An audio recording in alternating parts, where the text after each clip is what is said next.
10 de junio de 2021. Una cordial bienvenida a esta reflexión que he llamado en forma de pregunta: ¿para qué sirve el sacerdocio?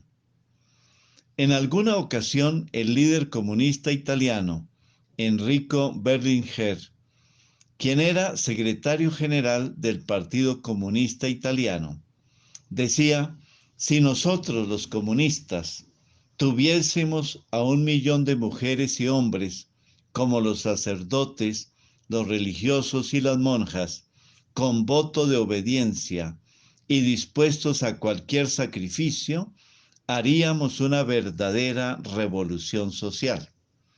Berlinguer tenía actitudes muy independientes de la ideología comunista. Aunque no era creyente, acompañaba a su mujer y a sus hijos a la misa dominical, a los que esperaba en la puerta del templo.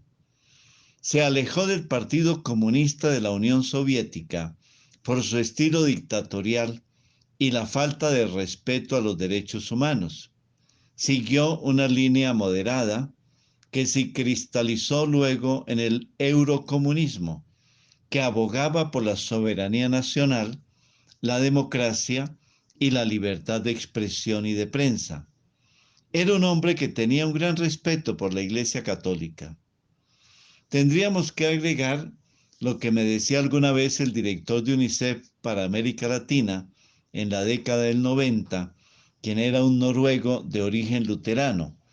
Yo admiro mucho la Iglesia Católica, decía, porque tiene una organización perfecta. Tiene influencia a nivel universal, porque con el Papa a la cabeza puede llegar a todos los ámbitos internacionales. Tiene influencia a nivel nacional, porque en cada país hay una conferencia episcopal organizada y unos programas que se ejecutan en todas las diócesis. Tiene también influencia a nivel local, a través de las diócesis, las parroquias y los centros de evangelización en los sectores urbanos y rurales. En otras palabras, la Iglesia puede llegar con su mensaje, como decía Jesús en el Evangelio, hasta los confines del mundo. El periodista español Juan Arias, cuando fue elegido Papa Jorge Mario Bergoglio, escribió en uno de sus artículos: si al mundo de hoy le falta un gran líder capaz de devolver esperanza y abrir nuevos horizontes a una sociedad desencantada y en ruinas, la Iglesia parece haberlo encontrado. Y luego destacaba el valor de la Iglesia.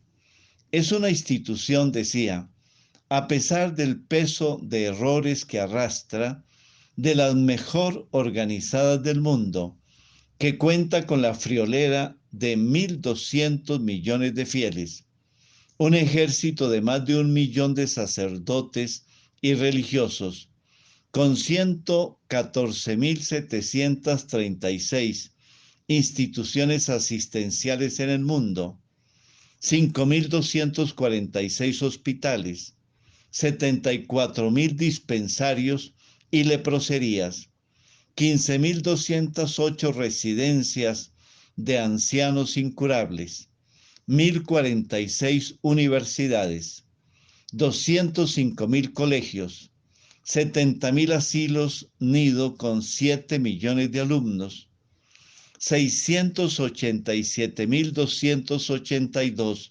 centros de promoción social y 131 centros de personas que viven con VIH-Sida en 41 países.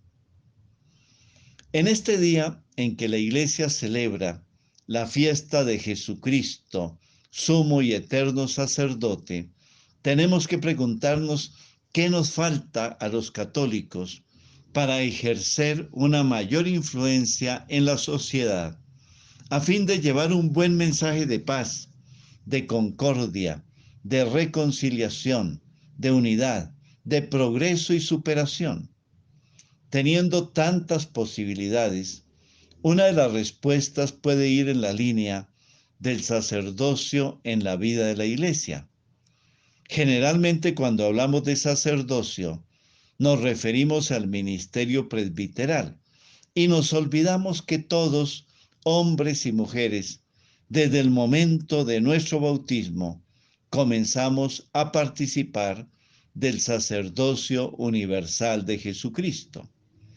Y desde ese momento, el Espíritu Santo distribuye sus dones para que cada uno de nosotros pueda ponerse al servicio de la iglesia y de la sociedad, bien sea, como decía San Pablo a los Efesios, como apóstoles, o como profetas, o como maestros, o como pastores o evangelizadores, o como cuidadores de la casa común que hemos recibido de Dios.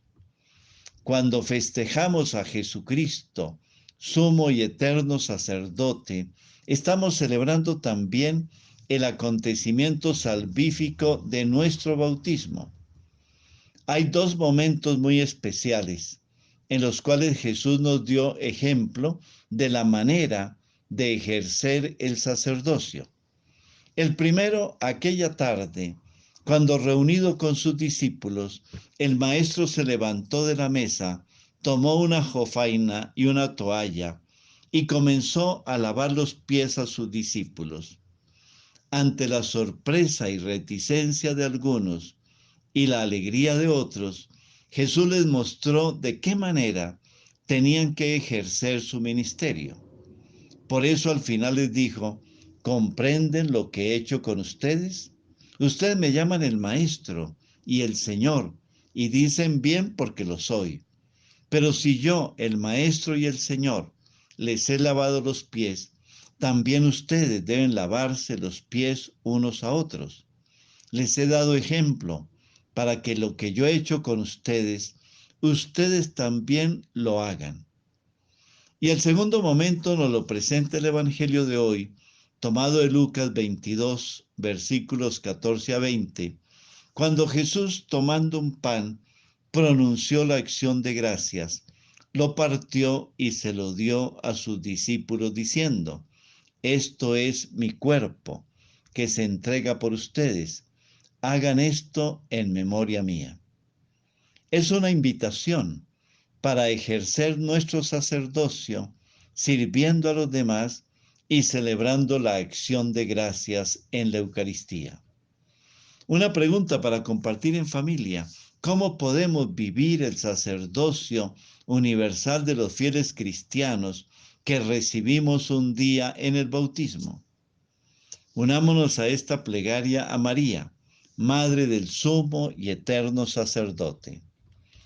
María, Madre del Sacerdocio, desde el día de nuestro bautismo, te hemos acogido en lo íntimo de nuestra vida, en la profundidad de nuestro ser, en el dinamismo de nuestra propia existencia, para asemejarnos más a Jesús, amor supremo de tu corazón inmaculado.